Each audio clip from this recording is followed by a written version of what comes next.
Hello, listeners and viewers, and welcome to the Real Talk podcast. I'm your host, Jacob, and I'm a student at Florida International University. In this podcast, we talk about all sorts of media-related topics, such as film, movies, TV shows, social media, all that kind of stuff. We're just regular people having a regular conversation about things we like, and hopefully, you guys like it too.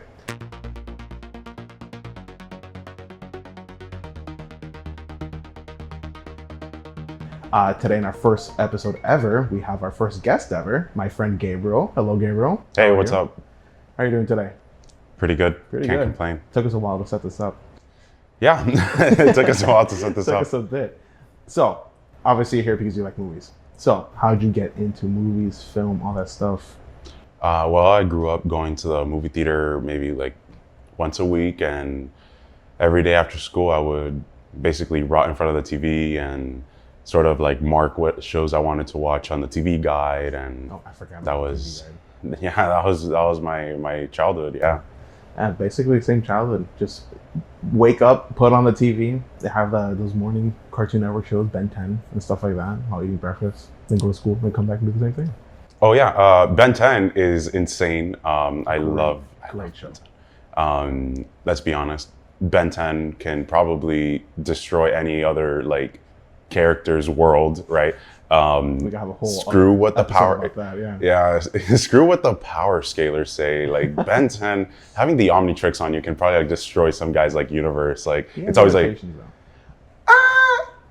I mean maybe, but I mean he has a time limitation. Exactly. But like people are always like, oh, Goku can destroy this guy's universe. No, he can't go against Ben 10 because he has Alien X, and it's like that's it. That's where the line is drawn. Yeah. And then just continuing with Cartoon Network, you have like Uncle Grandpa. Like I think Uncle Grandpa could probably destroy anyone else's He universe. has mind-altering reality powers. Yeah, when he's like, oh, wouldn't want to be that guy, and then it's like, damn. Just overall, Cartoon Network, amazing Yeah. network to show cartoons. Yeah, so that's where we grew up with. We grew up with Cartoon Network, Nickelodeon, Disney Channel, Yeah. social media, also YouTubers, Markiplier. I didn't grow up watching a lot of Markiplier. I grew up watching a lot of PewDiePie, Smosh. Yeah, that was Smosh. yeah, Smosh that is was really great. weird. Smosh is still great. I still watch them.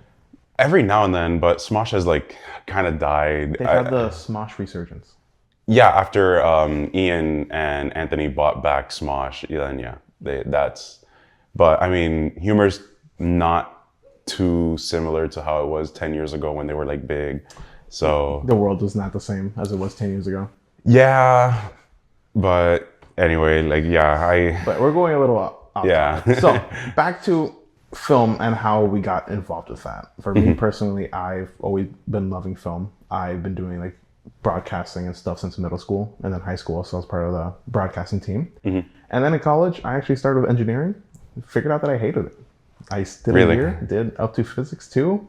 And I went to my advisor. I'm like, this is not cool. This is not for me. So went to now film. And here we are. Now we're doing a podcast. And what was it? Was it like the math scared you, or? Not the math. Well, the math was hard. Don't get me wrong. The math was horrendous. But it's just I didn't want to do that for the rest of my life, type thing. Which I get the money is there, which that's why I started doing it. But it's for me. I rather enjoy something, have something that I love doing for the rest of my life. Yeah. I guess that's just me. I mean, I can understand getting into engineering for the money. The RI is crazy, but I do know some engineers that do it for the money. And I will say, like, maybe they end up liking the job, but the difference between an engineer doing it for the money and then doing it for, you know, the love of crafting something with their own hands is like, it's very different. It's the disparity is large and it's there. So, I mean, if you were going to do engineering for the money and you left, like, I think that's a good thing, because you very well could have started hating it 20 years into your career. So Exactly. I was already Why- hating it in college. yeah. So wise decision leaving. So here now, a digital TV multimedia production major. But that's like a big shift. I mean, why not something like architecture? Because my whole life I was doing both. Because like at the same time I was doing broadcasting in middle school, I was also taking robotics class, and then I went to high school and I was an engineering major, not major, but like academy Yeah. type thing. Yeah. But then also doing broadcasting for the 4 years of them, being part of the team, recording football games, doing PSA announcements and stuff like that. Got it. And then going to college, parents, big influence for like money because you don't have any, so you should get some. Yeah. But yeah, I just ended up not liking it. And then I'm like, what is something that I actually do enjoy doing?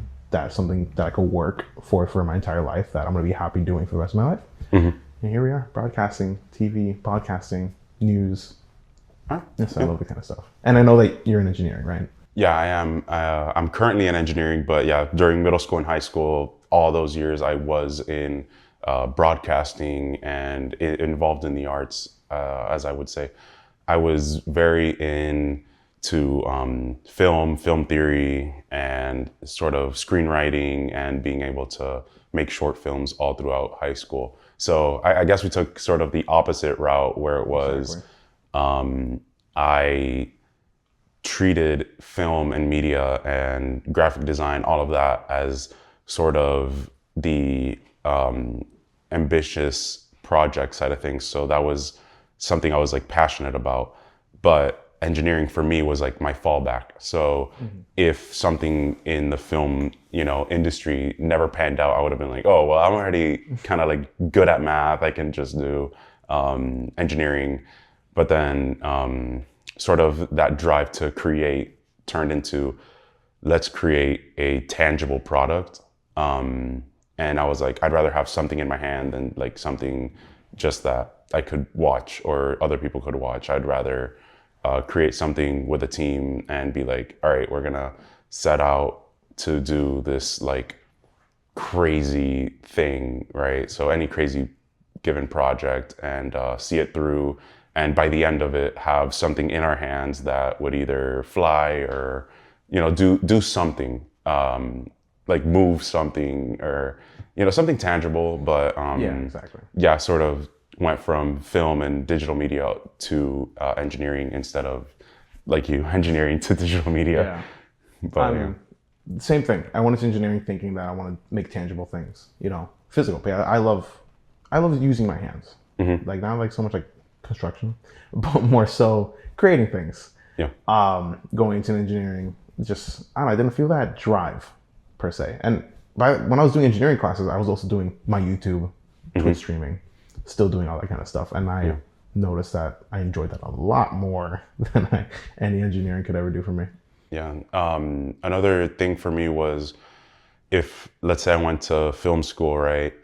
And I wouldn't say I'm a bad writer. I mean, I know how to write, and I know how to write a good story and storyboard and all of that, and how to direct and produce. And I did that throughout high school. And even if a project was good, being able to sort of present it to the right people was a crazy hard endeavor. So it's different than with engineering, where it's like, it's still, I think every industry, it's, who you know, not what you know. But with engineering, you can definitely be like, okay, this guy's like ahead of himself, and he can definitely lead a team, and then put, pen to paper and start sort of creating a product.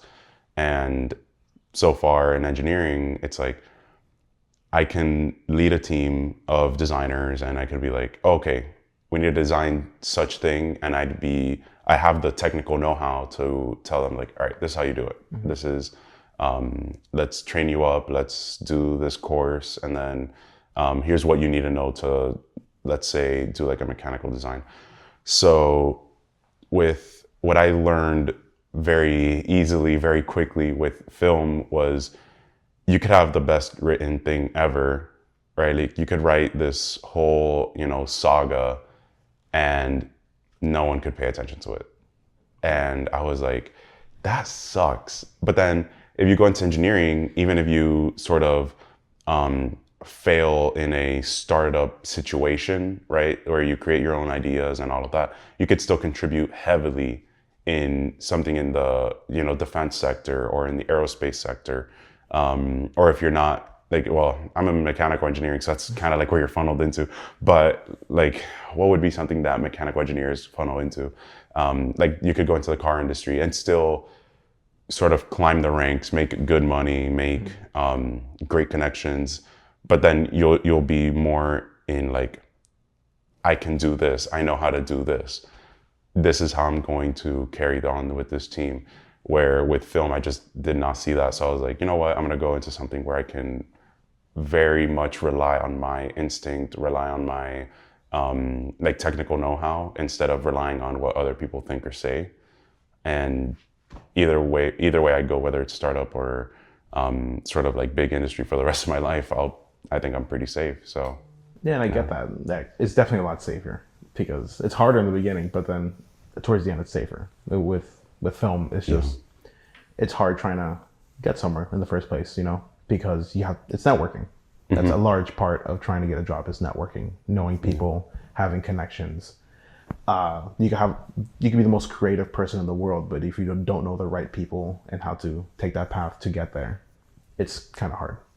yeah, exactly. And I thought it would be easier to sort of move up within engineering than with film. Because if I was to go into film, let's say, I would want to definitely go up and be a director, be somewhere behind the camera. I wouldn't want to be on camera, right? Like I'd want to be writing, I'd want to be directing, I'd want to be getting ideas out there. And just how hard it is to do that, I was like, you know, you could be doing things for 20 years and at the age of 50, then start sort of like living that dream that you had at 20. And with engineering, I was like, you could have that dream of being a CEO, dream of like directing a group of people or leading a team, and you could get there not in 10 years. I mean, it would still probably be around your 50s when you're actually managing a whole like group of people. But it's like there's a tangible sort of stairway or you know steps that you can take to get to that goal. With film, I had made some connections where it's like, oh yeah, I did, you know, I was acting at the age of 18, and then I was like, oh, I need to like actually start a family, or I need to sort of like get money because rent's expensive. And then they're like, all right, so I went and I worked for a media company, or I worked for something else in the corporate landscape, and then I sort of stumbled my way back into the scene, and I'm like, I don't know if I feel comfortable, you know, doing like all those side steps to get sort of like to a goal that you had maybe 30 years ago. So that's kind of where I was like, you know what, I can sort of spearhead directly to a goal if I'm in engineering. And I totally get that. Like, I really do. It's a responsible kind of decision to make, and I do get it. It's like, and you love engineering, I'm assuming. No, yeah, I love like, being an engineer. It's a really easy decision for you to make. It is hard. I do gotta say, it is hard to get into film with experiencing it. Not like personal, too much experience, but also hearing stories from other people. It is hard. But if you love it so much, like, I love this. I love doing this. What we're doing right now, this podcast, the first episode, and I'm already like, 10 more episodes, a series, posted on YouTube, Instagram. I want to do the whole thing. This is what I love doing. I feel like what I was made to do. Yeah. Kind of. Well, I mean, just being able to do something you love is a big, you know, part of things. People are like, oh, you should go to college if you're going to do something that in the end will be, you know, I guess I want to say fruitful, but I don't think that's like the word to use, but something that will lead to a career that will actually allow you to retire and stuff like that. And honestly, I don't feel the same way. It's like, yeah, you know, I mean, if you go for like an art degree, it's like, I don't know, but definitely there are things where it's like, if you're passionate enough and you love something enough, you go to school and it'll feel like cake, and you'll still be able to reach goals and stuff like that. I mean, imagine I've met people where I actually had a boss whose daughter is an opera singer, and I believe she also was like incredibly inclined into like math or engineering. So I was like kind of like lost. I was like, why would she do opera singing? Like, you know, that's like a whole thing. But I mean, shit, she loves it and she's really good at it. So she tours, and it's like, that's something where it's like, you knew you loved something and you went forward with it, and you never let anyone give you crap for it. So that's Exactly. It's definitely, passion. yeah, It's the exactly. passion you have for it. Yeah, if you have enough passion for something, I believe you could definitely reach, the level that you want to reach. And although I had passion for, media, right?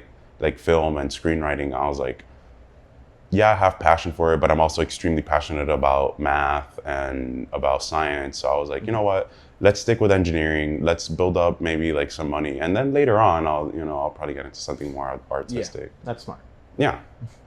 I'm I gonna do mean, that. if in a few years I had like, a bit of money, who knows? Maybe I write something and I try selling that, or maybe I get like, I don't know, some Yeah. connection that can get me something there.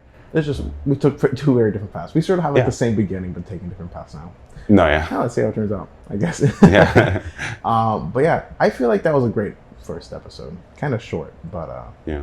great first episode. We got to talk about passion and stuff like that. Yeah. Yeah. Well, thank you for coming on. We'll probably see you in episode 2 also. Yeah, I will be back for We'll be episode back 2. for episode 2. Okay. Yeah. Thank you guys for watching episode 1 of Real Talk. Hope you guys enjoyed. I'll see you guys in episode 2.